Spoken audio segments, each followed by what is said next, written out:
I remember vividly freshman year buying this prayer journal.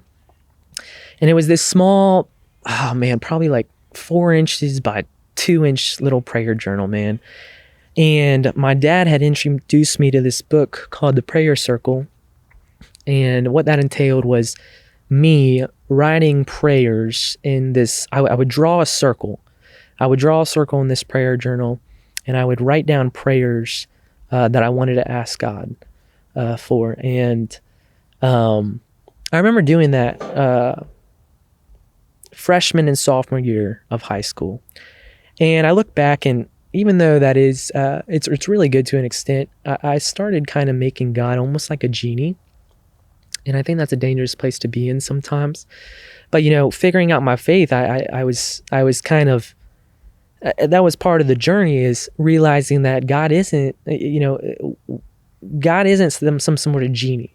God is the same God today that he was back then. And he's the same God that I met in middle school. And so I started kind of figuring that out. But I remember buying this prayer journal and writing all these prayers in it, these different verses. I came to like some really cool verses, and so I'd start writing verses in there.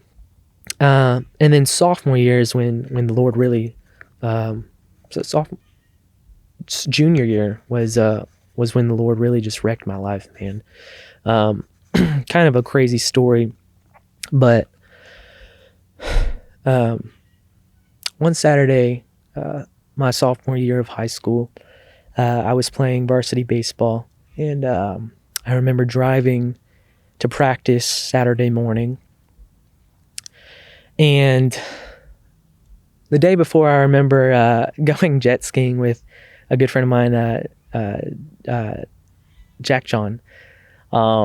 Yeah, really, really cool dude. If you don't know Jack John, you should know a Jack John in your life. But I remember going jet skiing with him the day before, and I had gotten some not so good sleep the night before, and I woke up early Saturday morning for baseball practice, just like a typical Saturday. And I remember driving to practice Saturday morning, and I got on the highway, and I was kind of out of it, and I remember slowly but surely drifting off the wheel.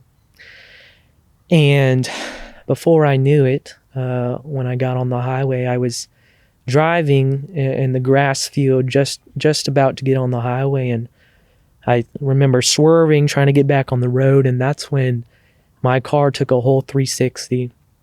I ended up hitting the side of the highway rail, and my car flipped 4 times in the air. And I remember just sitting in that car, and I was literally just closing my eyes, and I was saying, "Oh God, oh God, oh God." I remember it vividly. And I remember just flipping, and I came to the realization that this was it. This was my time. This is it. And I had full intentions that Lord was taking me home, and I was scared. I just, it's a feeling that I can't even explain, because I don't think until you've actually experienced it that you'll ever like truly know the fear of it. And it happened so fast that I didn't really even know how to feel. But the crazy part about that whole story is that the blessing of it was my car ended up staying right side up, as in it wasn't upside down. So on the 4th flip, I was right side up. And I remember sitting there, I was in shock. I was literally just like this. And I remember some lady, I was looking out the side of my car, all my left, all of my windows actually in my car were shattered. I was seeing the thin air outside.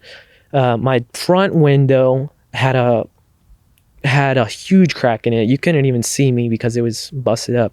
In fact, we'll try to put a photo in here in the edit right here, so you can see it. But I remember all my windows shattered. I remember looking out at this lady.